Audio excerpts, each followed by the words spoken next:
Okay, guys, here today we are going to talk about Hillary Clinton, Shrillery, the original election win denier.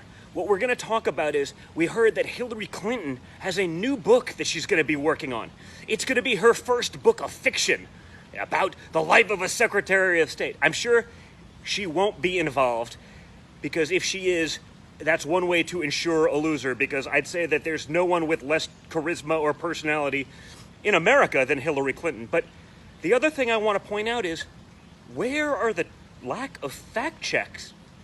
There's not a single fact checker out there fact checking that this will be her first work of fiction.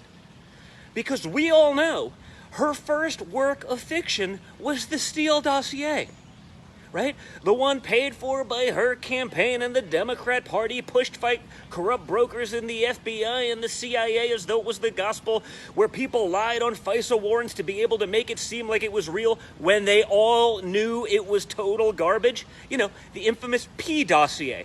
It was so ridiculous, not a single Trump supporter actually believed it, but that didn't stop. That didn't stop the Democrat Party's marketing arm, also known as the mainstream media, CNN, MSDNC, all of these organizations, from running with it as though it was the gospel. Now, actually, if you read the Steele dossier, it actually sounds much more like something Bill Clinton would do, given his history, the dozens of trips to Epstein pedophile island. We won't talk about those things because the media refuses to do it. So it actually always sounded much more like a Bill Clinton thing.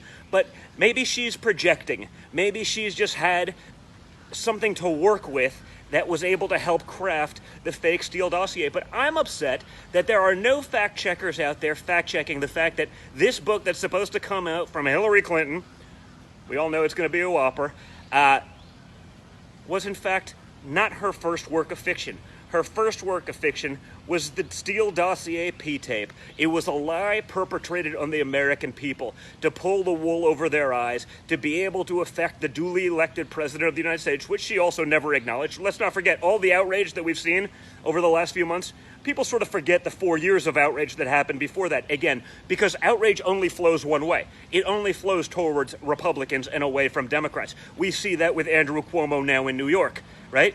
He can be a sexual harasser. He can be verbally abusive. He can cover up the deaths of thousands of Americans and the elderly that he stuck back into nursing homes. He can not give information to the DOJ in process because it would make him and the Democrat apparatus look ridiculous, which they do anyway. Remember, guys, if you're a Democrat, you can do that. In my next life, maybe I want to become one. Not sure I could pull it off because you have to give up a certain amount of testosterone. You have to give up a certain amount of brains. I'm not sure I'm willing to do that. But anyway, let's make sure the fact checkers are out there fact checking Shrillery that this new book is not her first work of fiction.